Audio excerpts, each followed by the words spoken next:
한 주간 잘 지내셨어요? 세호 씨, 잘 지냈어요? 우리 세호 아주 스마트한 그런 청소년입니다. 목사님에게 질문도 많고 또 특강 시간에 아주 경청하는 그런 좋은 청소년입니다. 오늘 예수님의 순종이라는 제목으로 하나님 말씀 같이 생각합니다.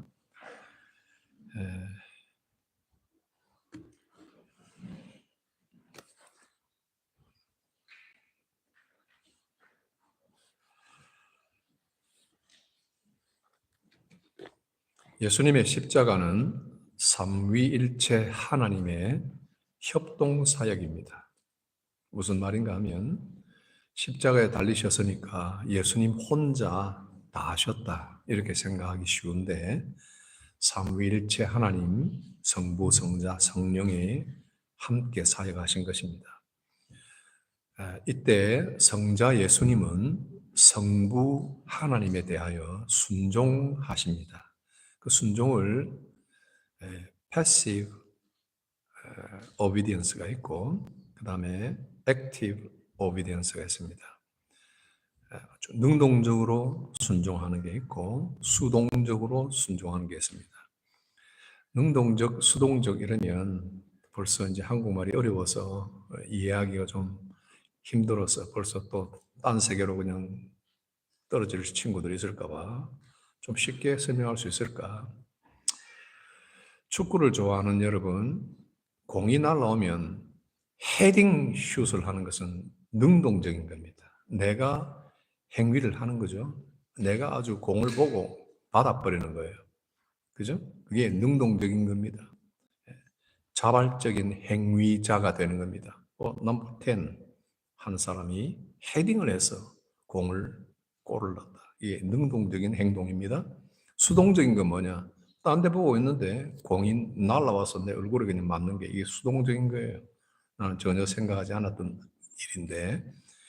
근데 사실 이게 이제 비유가 적합하지는 않을 거예요. 좌우한 수동적이라는 것은 내가 생각지도 않았는데 어쩔 수 없이 따라갈 수밖에 없는 이것을 의미하는데 예수님의 능동적인 순종은 하나님의 율법을 완전히 지키신 데 있습니다.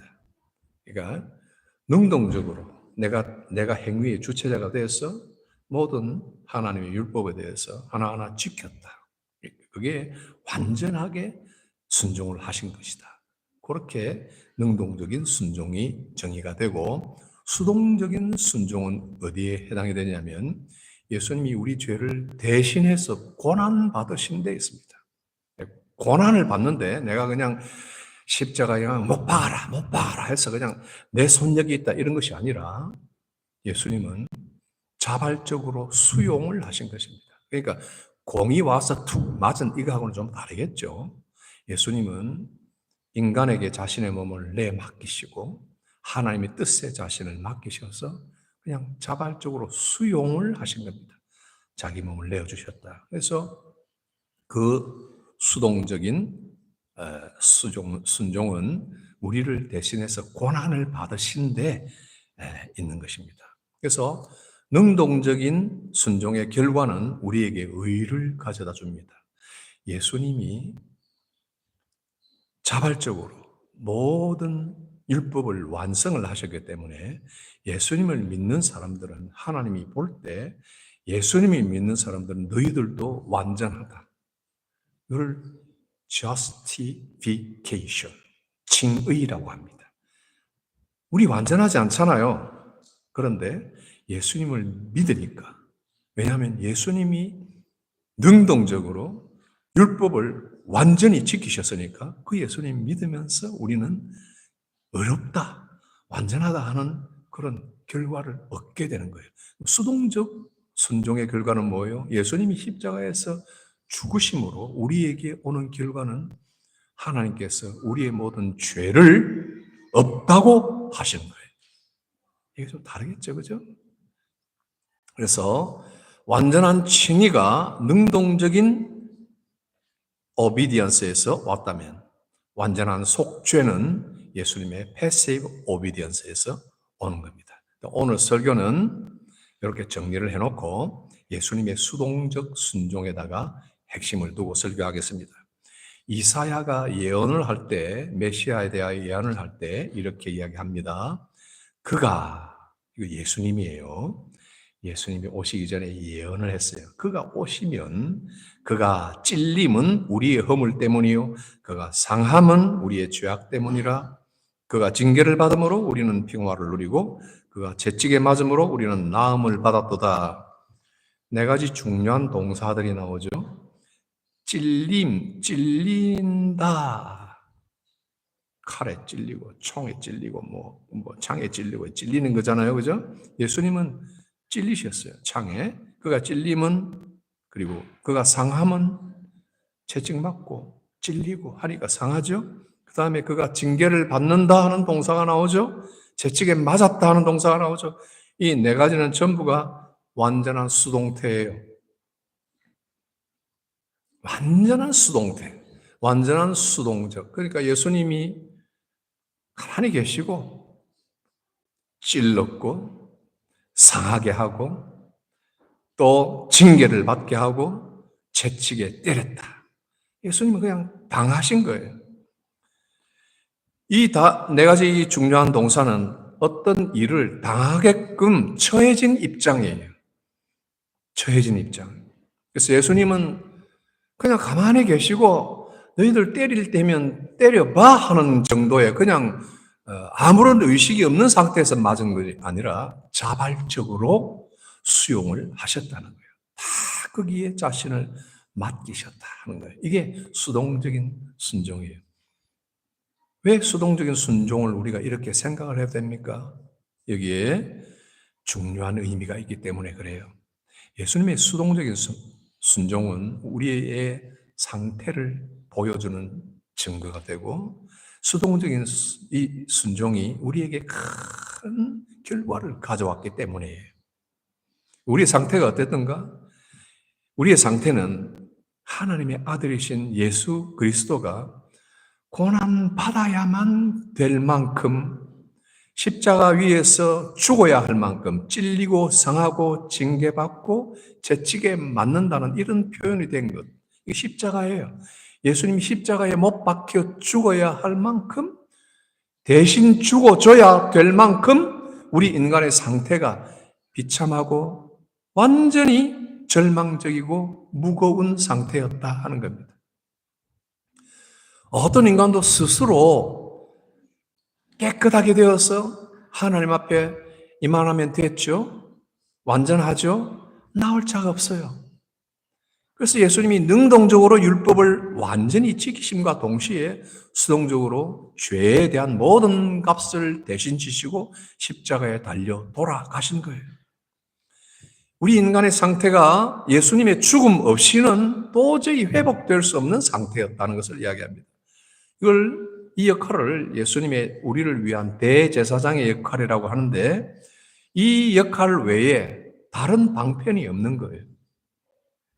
누구도 그렇게 다른 일을 할 수도 없고 어떤 다른 방법이 없어요.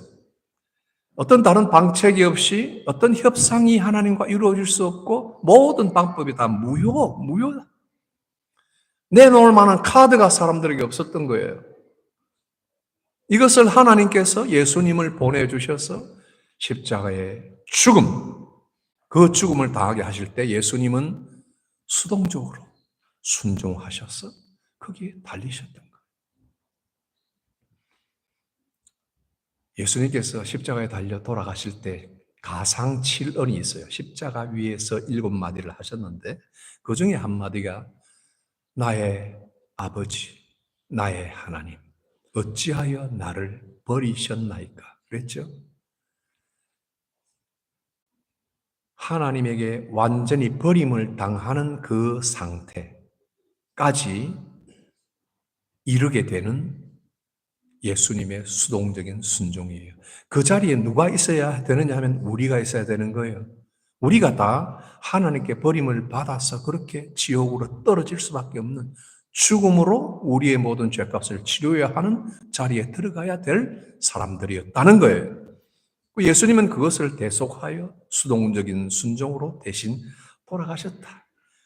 결국 예수님은 그렇게 값을 치르시는 거예요. 이게 수동적 순종이에요. 그걸로 끝났으면은 우리는 할렐루야인데, 그걸로 끝났으면은 할렐루야인데, 그 다음에 아무런 소망이 없어요. 뭐 깨끗해지면 뭐예요? 죄가 없으면 뭐예요? 그 다음에 예수님이 부활을 하셔요. 그래서 우리들이 칭의를 입고 속죄함을 받은 후 영원한 생명을 얻게 되는 자리에 들어가게 된다는 거예요. 그래서 이 수동적 순종이 우리의 상태를 이렇게 적나라하게 보여주죠. 이사야가 이렇게 이야기합니다. 그가 곤욕을 당하고 괴로움을 겪었으나, 당한다, 겪었다, 이 말의 미닝은 알죠? 입을 열지 아니하며 자기에게 어떤 액션을 취할 수 있는 액션을 할 수 있는 것이 있지만 입을 열지 않았다. 자발적인 수용을 하셨다. 마치 도살장으로 끌려가는, 그죠? 끌려간단 말이죠. 생명이 있고 버틸 만한 충분한 힘이 있음에도 끌려가는 양과 같이, 어린 양과 같이 털 깎는 자 앞에서 잠잠함이라. 이것이 예수님의 수동적인 순종이에요. 이사야 53장 7절 말씀. 여러분, 우리가 할 수 있는 일들을 한번 보세요. 여러분, 지금 우리 자신의 영혼을 맑히고 우리의 삶을 좀 나이스하게 만들기 위해서 여러분들이 나름 노력들을 많이 하셔요. 그 결과가 뭐예요? 참 부닥치는 한계가 많죠. 좋은 아들이 되고 싶고, 좋은 딸이 되고 싶고, 좋은 아내와 좋은 남편이 되고 싶은데, 좋은 사장님, 좋은 멤버 오피스가 되고 싶은데 그렇게 잘 안 될 때가 많아요. 우리 자신이 사회생활을 하면서도 우리가 그렇게 완벽한 한 사회의 일원이 되는 것도 어려워요. 맨날 꾸지람을 들어요, 자녀들은. 그죠? 엄마 아빠가 완전하지도 않으면서 잔소리 되게 하죠. 앉아라, 일어서라, 하라, 말라. 계속 지적을 해야 되죠. 엄마 아빠의 그 불완전한 눈에서 비치는 아들, 딸들도 너무 불완전해요. 다. 그러니까 이것만 좀 바르게 했으면 좋겠다 싶어서 또 지적질을 해야 돼요. 그러다가 10번 이야기해서 안 들으니까 막 그냥 부모님들이 화를 내기도 하고, 또 서로 어릴 때는 엄에 기주고 하고 그냥 아무 말도 못 하다가 좀 크니까 뭐 아버지는 잘해요, 어머니는 잘해요, 뭐 이런 식으로 달려들기도 하고, 그죠? 그러니까 이게 우리가 우리 자신들을 멋있는 아들, 멋있는 아빠, 엄마, 아내로 서는 것도 어려워요. 근데 하나님 앞에서 우리가 영적으로 온전하게 된다는 것은 이건 정말 참 어려운 일이에요. 그래서 로버트 로울이라고 하는 아메리칸 목사님 한 분이 19th century에 이렇게 이 찬송시를 하나 만들었어요. 위핑 해도 안 되고, 워킹 해도 안 되고, 웨이팅 해도 안 되고, 울어도 못 한다. 참아도 안 된다. 힘써도 안 된다. 아무리 애를 써도 우리를 구원할 수 없다. 이렇게 고백을 해요. 우리 찬송가 544장? 555장? 제가 정확하게 기억은 안 나는데, 울어도 못하네. 찬송 잘 알죠? 울어도 못하네. 눈물 많이 흐르고. 애를 써도 죄를 씻지 못한다. Weeping will not save me. Working will not save me. 이 찬송이 None but Jesus라고 나와요. 오직 예수님만이 우리를 구원할 수 있다. 그러면 예수님을 믿는다 하는 그 믿음의 행위가 우리에게 요구돼요. 그 믿는다는 것이 뭐예요? 그 핵심 내용이 뭐예요? 예수님을 믿는다 할 때 뭘 하는 거예요, 여러분들은? 죽임 당하신 어린 양 예수를 믿는 거예요. 패시브 오비디언스 한 예수님을 생각하고 믿는 거예요. 속죄 제물이 되어서 죽임 당하신 어린 양 예수. 그분의 완전한 수동적인 순종만이 우리를 캄캄한 불완전 죄의 감옥에서 열어주는 열쇠가 되는 거예요. 그리고 다음 생각할 거, 예수님의 이 수동적인 순종의 열매가 무엇인가? 얼마나 위대한 열매인가? 베드로가 이야기를 했어요. 3장 18절 오늘 읽었죠? 그리스도께서 단번에 죄를 위하여 죽으사 의인으로서 불의한 자를 대신하셨으니 수동적 오비디언스죠. 이는 우리를 하나님 앞으로 인도하려 하심이라. 여러분, 누가 여러분들을 하나님 앞으로 데려갑니까? 예수님의 수동적 순종, 예수님이 우리를 하나님 앞으로 데려가요. 목사가 아니에요. 여러분 예수 잘 믿는 친구, 부모가 아니에요.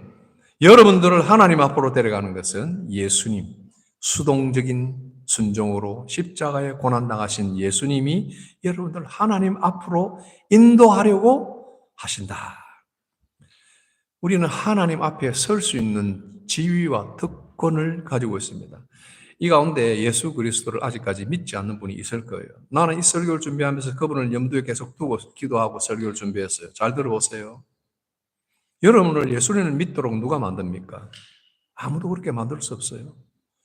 여러분 예수를 믿고 싶다고 울어보세요. 믿어지는가? 힘써보세요. 믿어지는가? 기다리고 인내하고 참아보세요. 예수님 믿어지는가? 예수님 믿는 믿음, 예수님만이, 성령만이 우리를 감동할 수 있어요. 여러분들에게 당신이 가진 죄가 얼마나 하나님을 화나게 하고 하나님의 진노를 쌓며 예수 그리스도까지 죽게 만들 수 있는 그런 비참한 상태라는 것을 이야기한들 그것이 여러분 가슴에 와닿나요? 아니에요. 그게 무슨 말이지? 나하고 무슨 상관이 있지? 하는 생각이 먼저 들 거예요. 도대체 하나님을 믿는다는 말이 무엇일까? 이렇게 질문을 가질 수 있어요. 그러나 여기에 예수님을 믿는 사람들의 경우에 예수님을 믿기 때문에 뭘 해요? 예수님을 믿는다는 것을 풀어나가면요. 예수님 믿는다는 것을 풀어나가면 여러분들이 하나님을 예수님 때문에 믿는 건 예배하는 거예요. 하나님을 섬기는 거예요. 하나님을 기뻐하는 거예요. 하나님을 의지하는 거예요.